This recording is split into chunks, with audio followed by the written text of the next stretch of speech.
So long before I wrote the lyrics for Choir Boy, I had an idea for a song about being a choir boy, and it was going to be kind of like a just I'm just a choir boy, blah blah blah, making fun of the world, or just being kind of really cheeky about the whole concept of just because you're not out railing blow off strippers' asses, you're a lame person.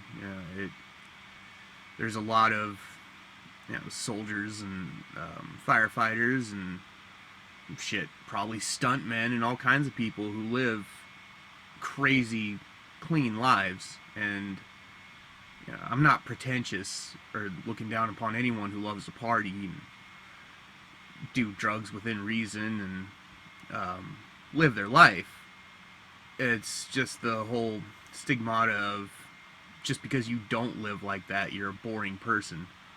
Uh, I was kind of using myself as a basis. Like, look, I'm a bit of a choir boy, but I'll still, I was in the military and in a fire department, and I'm a talented musician and all kinds of shit. And I'm not a judgmental asshole who's like, oh, you shouldn't live like that. But I don't like being looked at as I'm lame. I don't agree with that. But the later this iteration of the song, that was the original concept, and then I buried it and thought nothing of it. And I just want to be clear that I'm not 100% straight laced. I've done drugs. I grew up in a. It was impossible to grow up in my hometown and not at least smoke weed. Like, it's just everywhere, and I've never been a fan of it. I don't enjoy being high. I like being drunk. Um, but my best friend and every friend I ever had in my hometown was a raging pothead, and so occasionally it would just happen. Um, and yeah, so I don't want you thinking that I'm just one of those. But yeah, so this version of the song, though, when it was finalized, was written about a pretty specific moment in my life when I was doing all those good boy things, when I was trying to live the life that everyone told me I should live, and that's what makes me a good person. I was a volunteer EMT. I was in the National Guard. I was going to college. I was doing what I thought I was doing everything right, and all I did really was help people. That my whole life I was either at the fire department training to and helping people, or I was up, serving my country, training to be best soldier possible or whatever.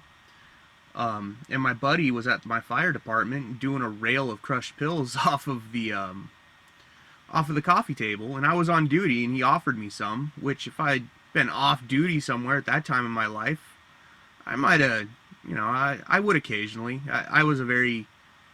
I had just come off active duty. I was kind of burnt out. I don't believe in doing drugs when you're in the military, but once I was in the National Guard, I'd eased that a bit. It's like, look, I'm going to kind of do what I want. But I never, minus being severely hungover or possibly drunk from the night before, which any soldier who hasn't done that casts the first fucking stone. I never did shit like that while I was in uniform or overseas or any of that. I did respect my uniform a lot. But either way, dude offers me to do a line of pills while I'm on duty at the fire department, and I'm just like, I kindly declined. I mean, for one, I'm not being a total asshole. I'm not stopping him from doing pills. He's living his life, whatever. Just told him to, if you hear the door open downstairs, hide that shit. But he called me a conformist, and like with disdain, and it just pissed me off so bad because it's like, here you are doing whatever the fuck you want when you want. My whole life is service. No one thanks me. No, which I didn't do any of it for that. I did it because I thought it was the right thing. I'm getting up in the middle of the night. I'm helping people, total strangers who are in their time of need for free. I was a volunteer. I had an admin job at the fire department. But everything else was all volunteer work. The training to be a firefighter, the going out in the middle of the night to help people, that was all volunteer work because I thought it was the right thing to do. And then for him to just look at me with that disdain because I'm trying to do the right thing in life, it really pissed me off. And I just sat there and I was thinking of the numbers. Like, I actually sat there and did the numbers of how many people serve in the military, how many people serve in volunteer fire departments, and how many people, get arrested for doing drugs and petty crimes and shit and being rebels. And it's like, look, there's a lot more people like you than there are of me, so kiss my ass. And I don't think that way anymore. People are just who they are. I'm not out here trying to be the golden child. I left a life of service to do what I wanted, and I'm not, maybe one day when I'm older I might return back to that lifestyle, but for now it is all about me. And I'm not, I can look back now and see I was a bit of a pretentious prick. But either way, the thing I love about this song, though, is I don't think there's anyone else like it. And it's for people who are like I was back then, where, all you're trying to do is the right thing, and it's like the whole world just does what they want, and then they look down upon you for it, and that's just bullshit. So that's the core of this song. I'm just a choir boy, walk right past me. I'm just a choir boy, give no thought to me. I'm just a choir boy, nothing cool. That's more the high school end of it. When you're in high school and you're just a goody-goody people, that's where that whole stigmata really starts. So the beginning of the song is very kind of teenager-esque. Out me, I'm just a choir boy.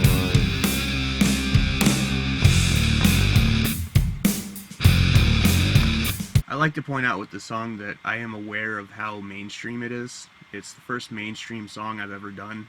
And I want to tell to anyone who appreciates my heavier stuff that, no, this is,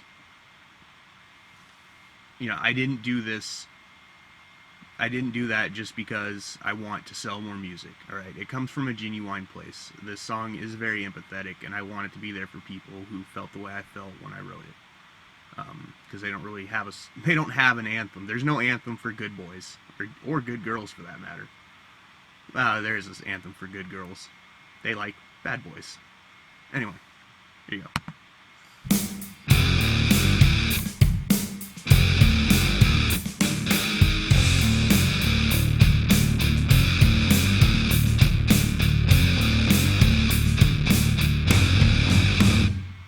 I try every day to be the best I can. I go above and beyond on everything in my hands. I get the door for people and I say sir and ma'am.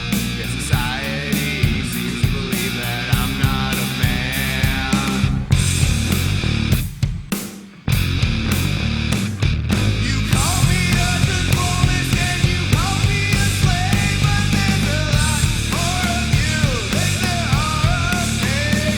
Yeah, you call me a conformist and you call me a slave. When it came time to do this chorus, I had Scott pull up a copy of a YouTube video of She Hates Me by Puddle of Mud, and that's what I wanted my vocals to sound like. And I do like the way they came out, but I don't think they sound like that.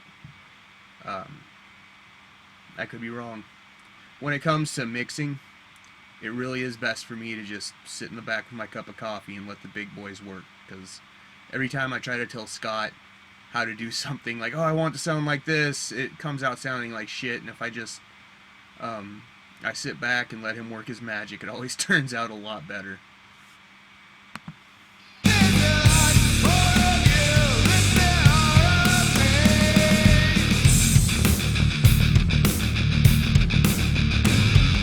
So there's still a little bit of a remnant there of it, but this song was originally much heavier, and it was going to have a Godsmack inspired break. So that's where that just open palm muting was. But it is what it is now. You can still kind of hear it. Even good girls prefer the bad guy. Even my daddy calls me a pussy when I won't get high. There's a lot of truth in that last part. My dad is a ruthless playboy partier his whole life. He's slowing down now, but yeah, it wasn't so much he'd get after me for not getting high with him. He rarely smoked weed. He's a man of the '80s. They didn't smoke weed. They did blow, and he did offer me some coke once, and I just didn't.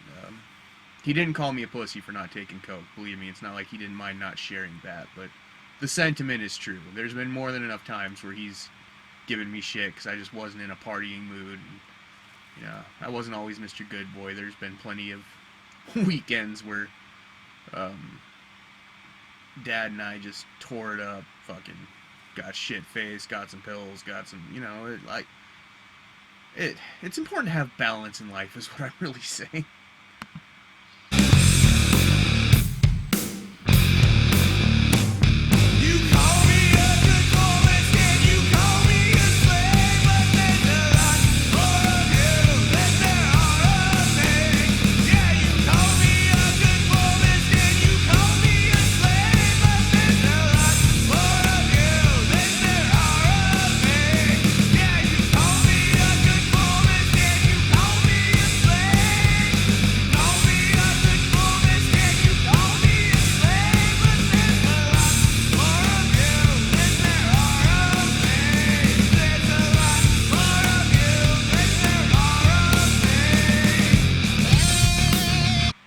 It's kind of like beating a dead horse at this point, but in my lyric video, and I'm sure once it gets done, the behind the scenes on the music video shows that I had a boxing fracture when I recorded this guitar solo, so it was somewhat the best I could do at the time, and oddly enough, it's like, look, it's a mainstream song.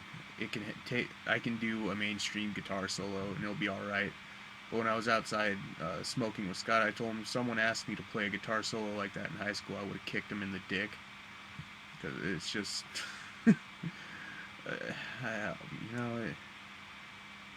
it's not what I grew up doing. I was a guitarist first.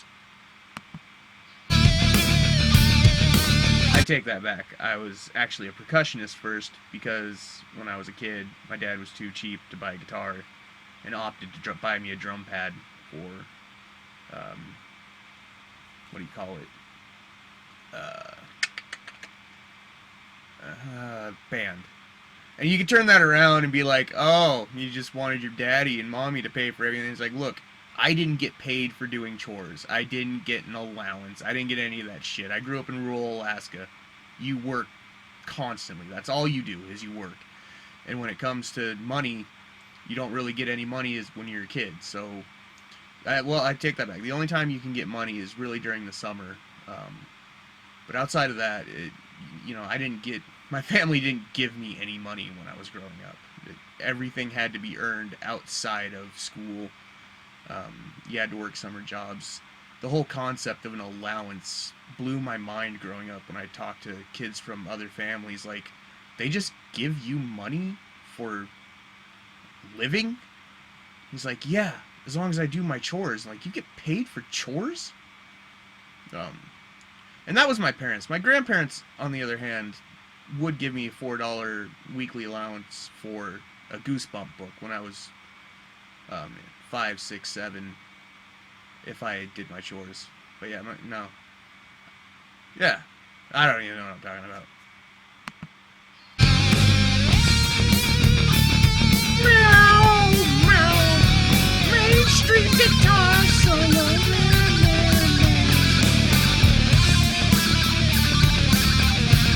See, my excuse is I could only use 2 fingers for this guitar solo.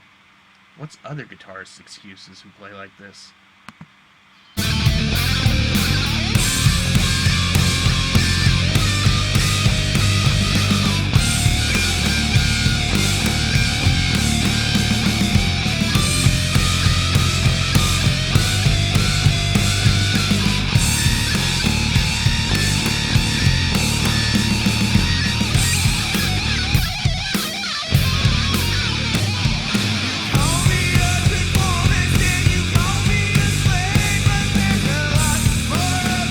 Yeah, I probably won't finish the song. More than probably. I'm not going to finish the song. If you'd like to hear it, please go check it out. But I just don't have anything else I can think to say I hope you love it. I hope this song gets to the people who I think need to hear it. Feel good about themselves. Because, believe it or not, it's not easy trying to be the good guy. It really isn't. You gotta jump through a lot of hoops, and people. It's weird. It's like that movie Legend of the Fall with Brad Pitt and some other people. Let's be honest, you probably even never heard of the movie. Yeah. Oh, Anthony Hopkins was in it. Anyway, yeah. One of the sentiments towards the end was Brad Pitt was like he was the cool kid. He was just running around drinking, fucking having fun. Did whatever he wanted. He was in the military with his brother, and he just went off the rails and did what he wanted. Well, his brother always did the right thing, and he became an officer. He followed the rules in the military. He got out. He did everything by tradition. He ran for like mayor or governor or some shit. And right at the end, it's his brother looks at Brad Pitt and he's look, I did everything right and everyone hated me. You just did what you wanted and everyone loved you. And there's a lot of truth in that sentiment, and that's a real pain that straight-laced people feel in life when they're sitting there trying to, especially like police officers and emergency personnel who, minus firefighters, they just fart and people love them. But, like EMTs and medical professionals and a lot of, and even in politics, there are good people, I'm sure, I think. I don't know. I've never met any. I avoid politicians. You probably think I'm drunk or on something doing this. I'm just having fun. I don't make these things thinking people will actually listen to them. But yeah, I hope this song gets to the right people who kind of need the arm, the I don't know, tickle on the ball sack, make them feel good about themselves. Anyway, yeah, thank y'all for listening. Check out my other shit. I appreciate you. Laters.